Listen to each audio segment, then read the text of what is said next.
YCP నేత బొత్స సత్యనారాయణ మీడియాతో మాట్లాడుతున్నారు. ఇప్పుడు అలా చూద్దాం.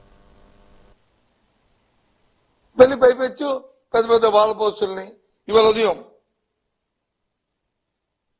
నేను వస్తున్నప్పుడు వచ్చి విశాఖపట్నంలో ఎంతో శాంతియుతంగా ఉన్న మా ఉత్తరాంధ్ర ప్రాంతంలో మళ్ళీ అక్కడ వాళ్ళ పోస్టు. ఏం చంద్రబాబు ఏం చేద్దాం అనుకుంటారు మీరు? రాష్ట్రాన్ని రావణ కాస్త చేద్దామనే మీ ఉద్దేశం? సమాజంలో వర్గాలకు తగులు పెట్టి దాని నుంచి లబ్ధి పొందామనే, రాజకీయ లబ్ధి పొందామనే మీ తాలూకా దుర్బుద్ధి. దానికి వచ్చి ఉత్తర ప్రభుత్వం ఎన్డీఏలో ఉన్న జనసేన, భారతీయ జనతా పార్టీ నాయకులు ఎందుకు మీరు మాట్లాడట్లేదు?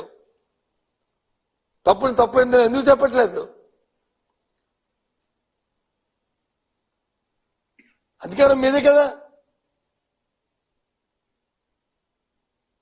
ఒకవేళ తప్పు జరిగితే తప్పు చర్య తీసుకోండి. ఎవరు వస్తున్నారు? న్యాయస్థానాలు ఉన్నాయి కదా, మీకు అలవాటే కదా. లేని కేసులు లేనివి ఉన్నవి ఆపాదిస్తూ పెట్టి మేము హింసించడమైంది. చేయండి, న్యాయస్థానంలో తెలుసుకుంటాం. అంతేగాని ఏంటిది?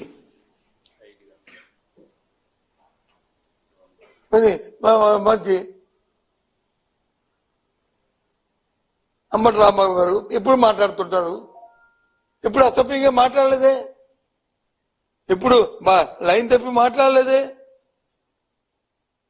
ఆయన్ని అక్కడ ఉన్న ఎదురున్న వ్యక్తులు వచ్చి ఆయన తిడితే, ఆయన దుర్భాషలాడితే ఆయనే మానవుడే కదా. ఆయన దాన్ని రియాక్ట్ అయ్యాడు. దాన్ని మళ్ళీ ఇంటికి వచ్చి పశ్చాత్తాపంగా దాన్ని అనకూడదు అని చెప్పి విత్డ్రా అయ్యాడు. 4-5 గంటలు ఏం రాత్రి 10:30 చేసిన పని నువ్వు సాయంత్రం 7 గంటలకు ఎందుకు చేయలేదు? ఒకరోజులో ఏమైనా జరగకూడదు జరిగి ఏమైనా ఇబ్బంది పడితే తిరిగి పైకి వచ్చి ఆ కేంద్ర మంత్రి అంటాడు చూస్తారు తడాక. ఏంటి చూస్తారు తడాక? ఇది ప్రజాస్వామ్య దేశం. ఇది నువ్వేదో నిన్న కాక మన అమెరికా నుంచి వచ్చుంటావు.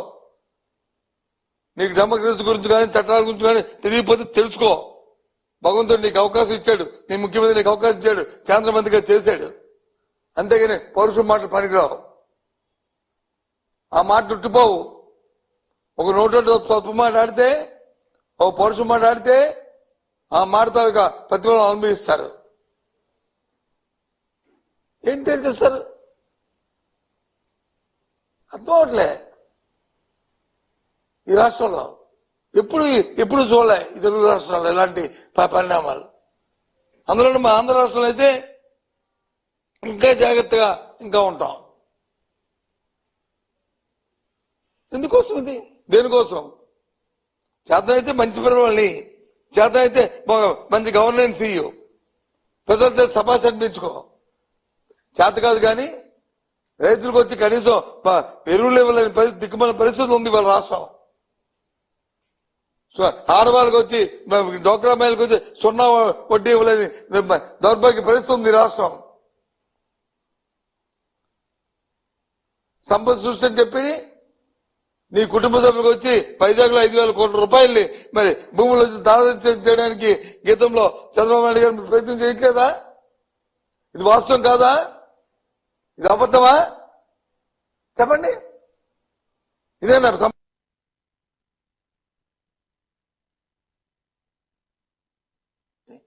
నో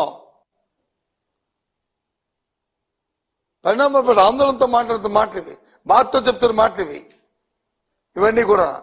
ఎందుకంటే ఈ పరిస్థితులు ఉన్నాయి. ఇలాంటి పరిస్థితులు రాష్ట్రంలో జరగకూడదు.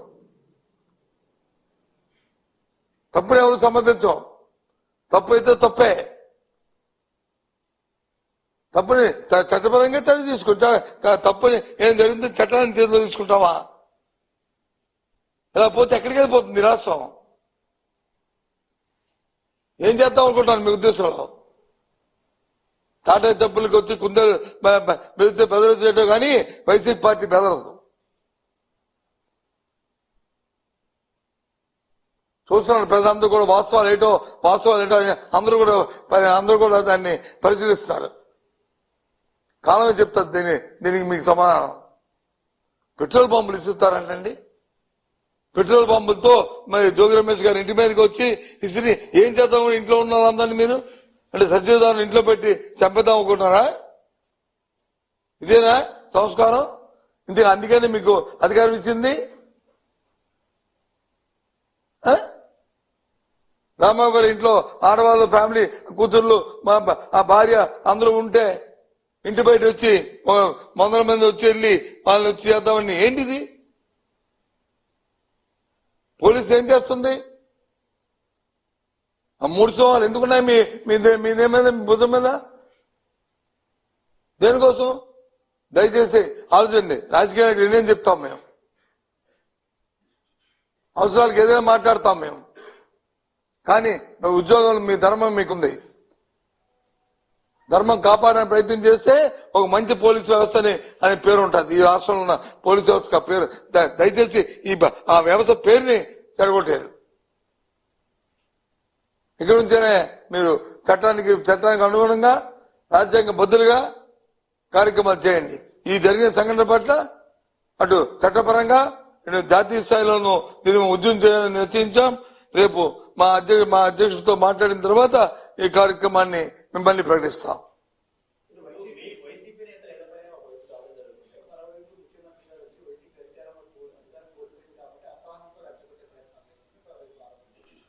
మేమెందుకని రెచ్చగొడతాము?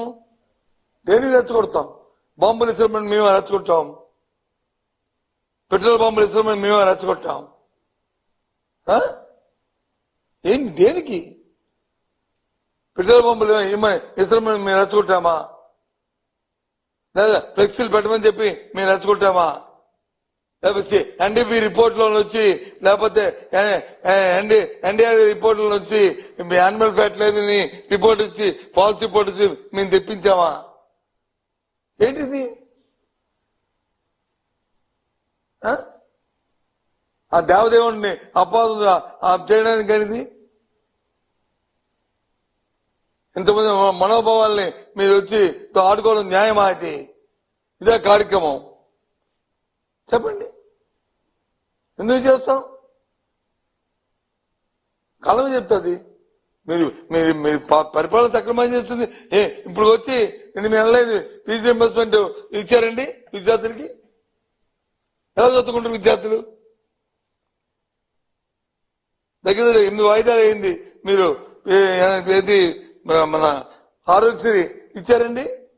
ఏ విధంగా పేదవాళ్ళు వచ్చి వైద్యం చేసుకుంటాడు?